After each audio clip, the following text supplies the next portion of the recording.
మళ్ళీ డబ్బున్నోడే చదువుకోవాలి, డబ్బున్నోడే వైద్యం చేయించుకోవాలి, లేనోడు పోతే ఆడి కర్మ. ఇదిగో ఇట్లాంటి వాళ్ళతో స్పాన్సర్షిప్ చేపిస్తున్నాం, పేదరికం అంతమైపోతుంది. అసలు నా కళలు 43 ఏళ్ళ నుంచి ఇంకా కలగంటున్నారంటే సిగ్గుపడాల్సింది ఎవరండి? 43 ఏళ్ళ నుంచి ఆయన కలగంటానే ఉంటాడా? ఇంకో 40 ఏళ్ళు కలగంటారా ఆయన? ఎలాగా ఈ కలగంటం ఏంటి నాకు అర్థం కాల. 43 ఏళ్ల క్రితం నువ్వు ముఖ్యమంత్రి అయ్యావు, లేదా 43 ఏళ్ల క్రితం తెలుగుదేశం పార్టీ పెట్టారు. ఈయన ముఖ్యమంత్రి అయింది ఎప్పుడు? 95లో. 95 టు 2005, 2005 టు 2015, 2015 టు 2025, 30 సంవత్సరాలు అయింది నువ్వు ముఖ్యమంత్రి ప్రారంభించి నీ కెరీర్. తర్వాత ప్రతిపక్ష నాయకుడిగా ఇన్నిసార్లు ఉన్నారు, 3 సార్లు ప్రతిపక్ష నాయకుడిగా ఉన్నారు.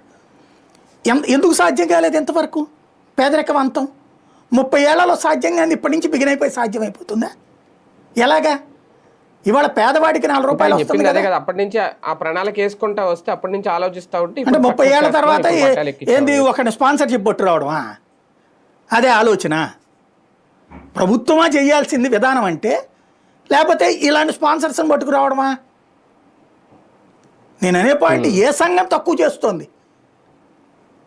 ఈవెన్ మీకు ఈ స్వామీజీలకు సంబంధించినటువంటి ఆశ్రమాలు కూడా చదువు చెప్పిస్తున్నాయి.